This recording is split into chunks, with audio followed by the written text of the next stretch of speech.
Bapak, Ibu, Saudara yang terkasih di dalam Tuhan Yesus Kristus, Salam, salam bahagia. Perkenankanlah pada kesempatan ini saya hendak sharing pengalaman kehidupan dari Lukas 15 tentang perumpamaan anak yang hilang.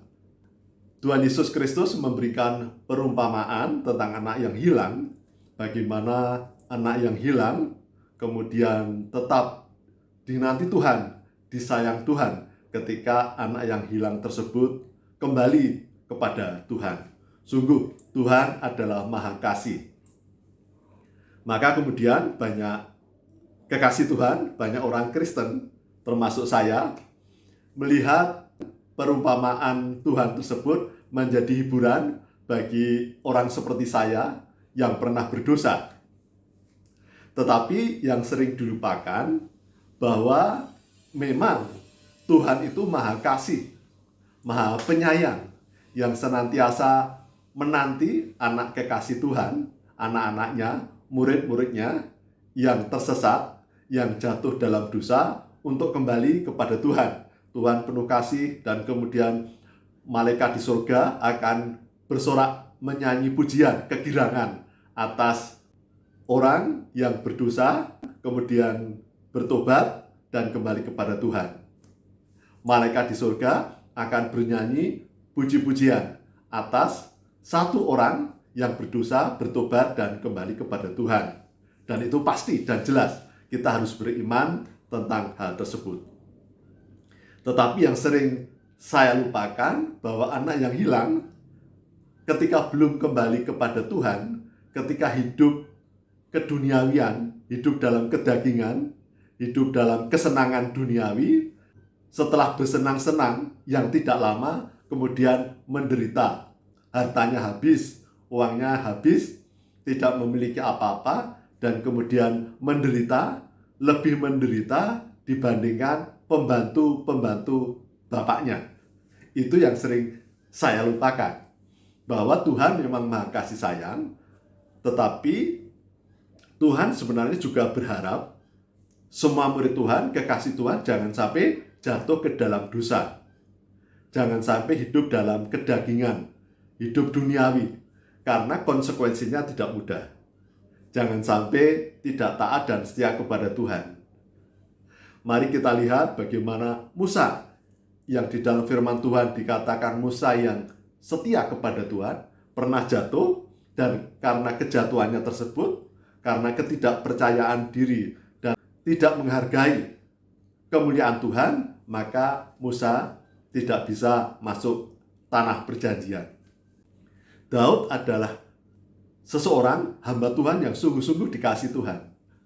Tetapi ketika meremehkan, tidak taat dan setia atas firman Tuhan, kemudian berzina, membunuh Uria, dan kemudian Daud menderita.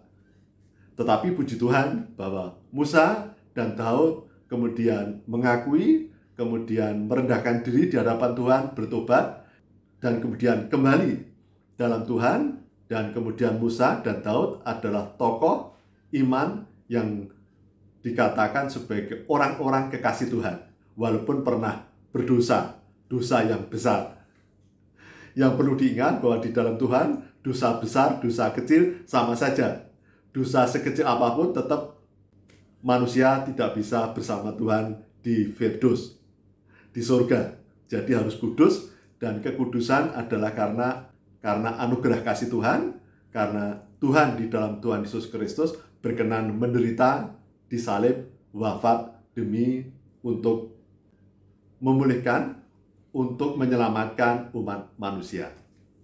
Dan kemudian kita juga melihat cerita selain anak yang hilang, di situ juga anak yang sulung.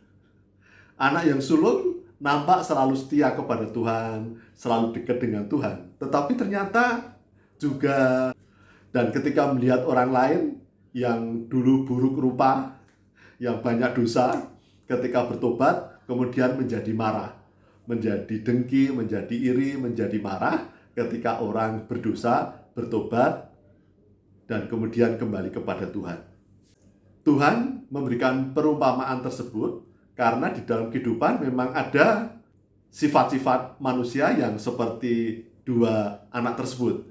Ada manusia yang seperti anak yang hilang, ada manusia yang seperti anak sulung, yang nampak merasa lebih baik dari orang lain, kemudian lupa bahwa keselamatan tersebut adalah hanya karena anugerah kasih Tuhan, bukan karena perbuatan-perbuatan baiknya, sehingga karena merasa lebih baik dari orang lain, karena setiap hari selalu taat dan setia, selalu hidup dalam kegiatan pelayanan, lebih baik dari orang lain, kemudian merasa tinggi hati, dan kemudian dengki, iri, marah, benci, karena orang yang berdosa bertobat bersama Tuhan.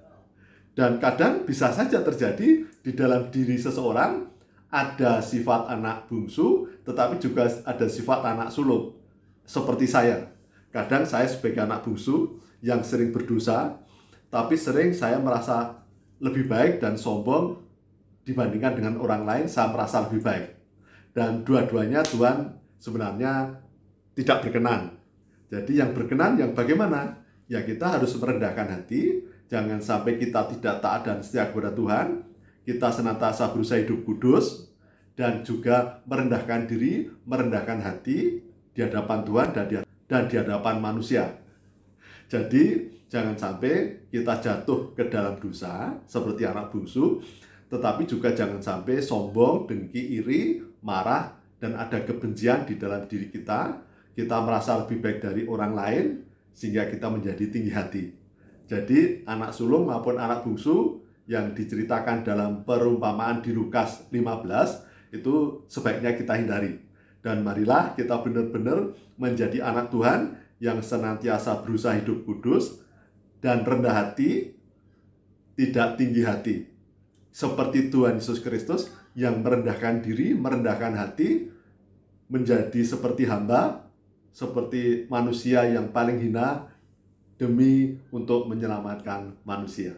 Demikian yang dapat saya sampaikan. Salam, salam bahagia, Tuhan memberkati.